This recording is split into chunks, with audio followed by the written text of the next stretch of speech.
Gatchalian sa kanyang mga pahayag recently, mga panawagan po niya. Ang akin lang po nga sana ay kung maaari, wag niyo ho naman kaming itsubibo. Opo, at ilatag lang po natin nga ito sa konteksto ng ano ba talaga ang totoong mga pangyayari at doon sa punto ng pagsasabi sa iba, opo, na huwag kayong mangungutya, huwag kayong kung ano-ano. Wala ho tayong question po naman doon. Ang ating po lamang dito, sino ho ba ang nagbukas ng pagkakataon na ito? Alright? Sige. So, ito ho muna mga kapatid.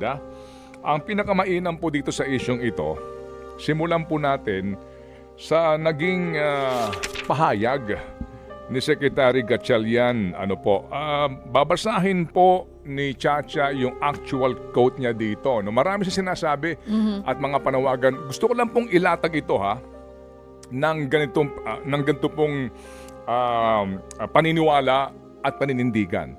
Una, sumasang-ayon po tayo mga kapatid na hindi dapat po na kinukutya ito pong si Elias Rose. Naniniwala po kami, ang aming programa, ang aming himpilan, na dapat talaga binibigyan po ng pagkakataon ang sino man na makapagbagong buhay.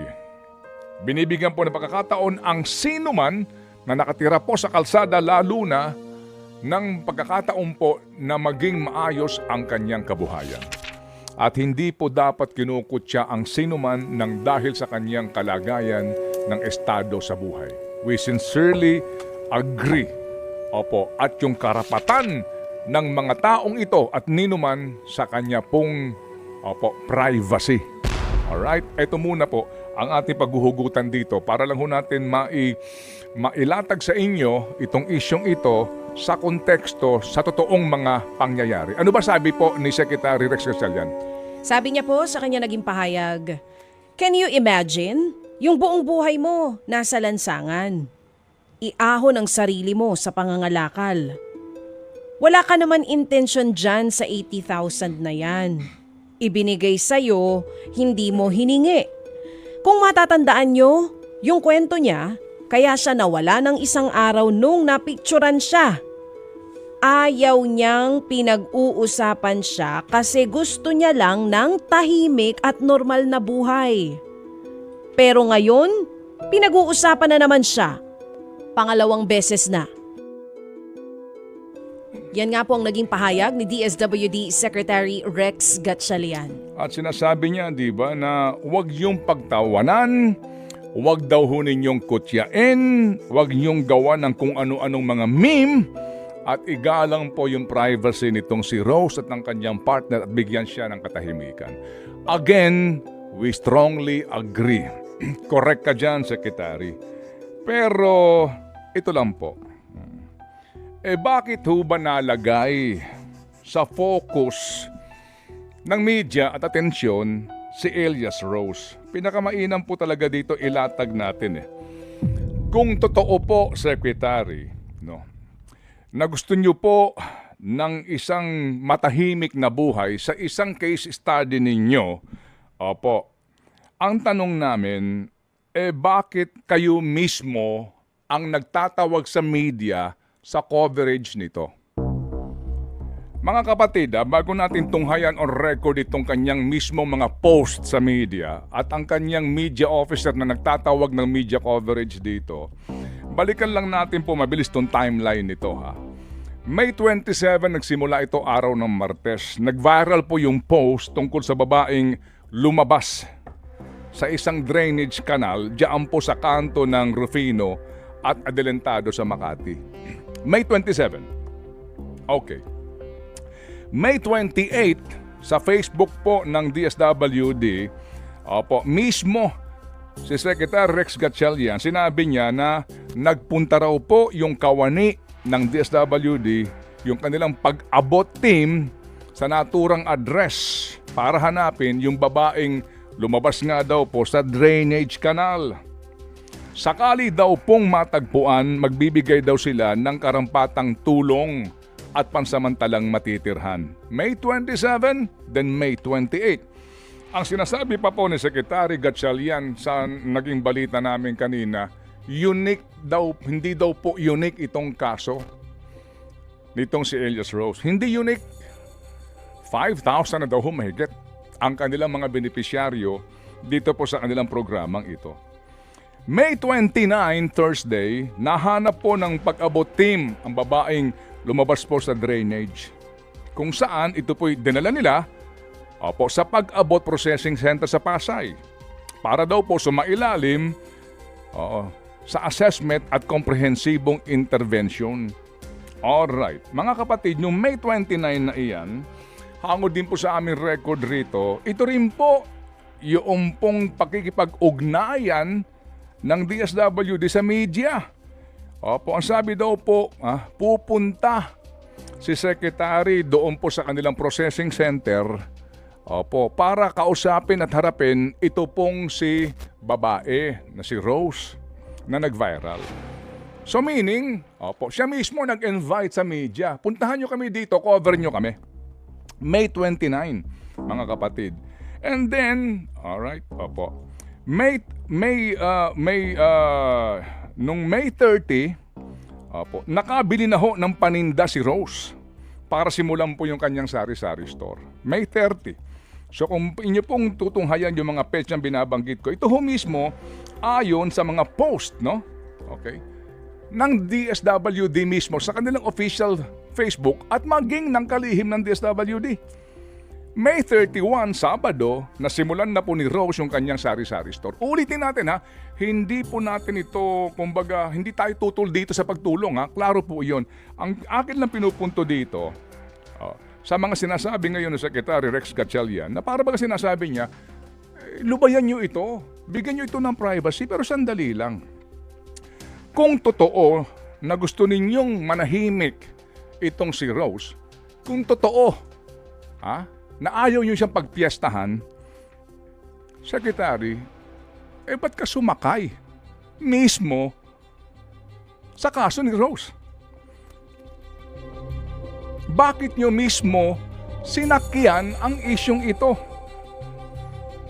At bakit mismo ang inyong kagawaran ay sinakyan din yung sensational na title na ibinibigay sa babaeng ito na babaeng mula sa Imbornal. Ito po, panoorin po ninyo itong mismong video reel ng DSWD.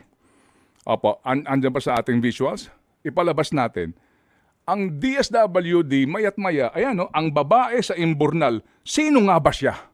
Nakita ho ninyo, official DSWD ito. Nakita ho ninyo yung picture? Nakita ho ninyo ito? Ang laking pagbabalat kayo ni Rex Gatchalian. Ang laking pagbabalat kayo ng DSWD, kayo mismo gumagamit nito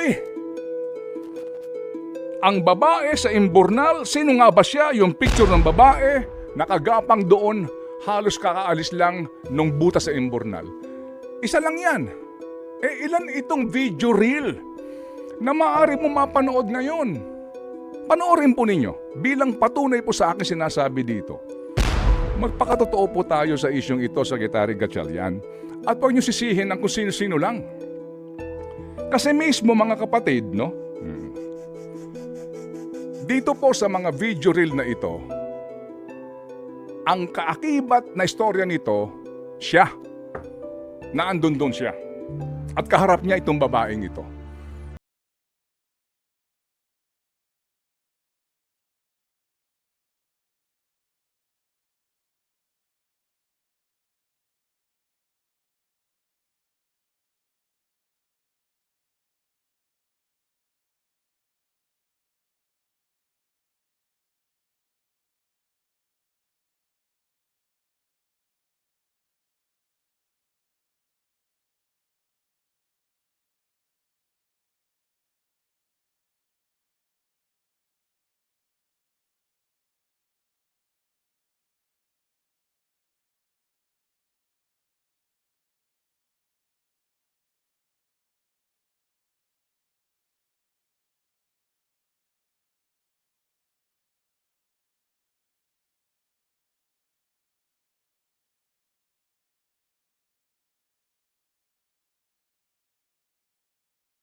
ko kung gaano karami ang inyong ibinigay na tulong at sino ba ang nagsabi dito ng 80,000 pesos?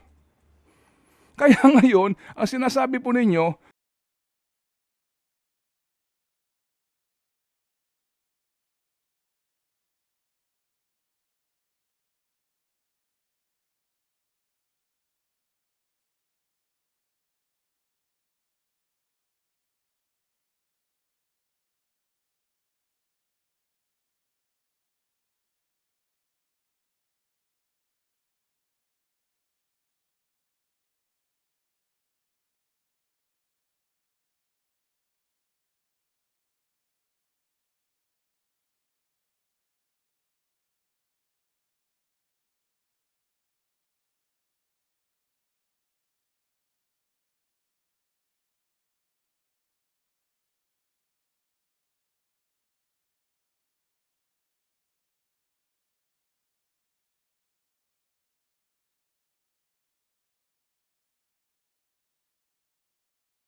nangyari kay Rose.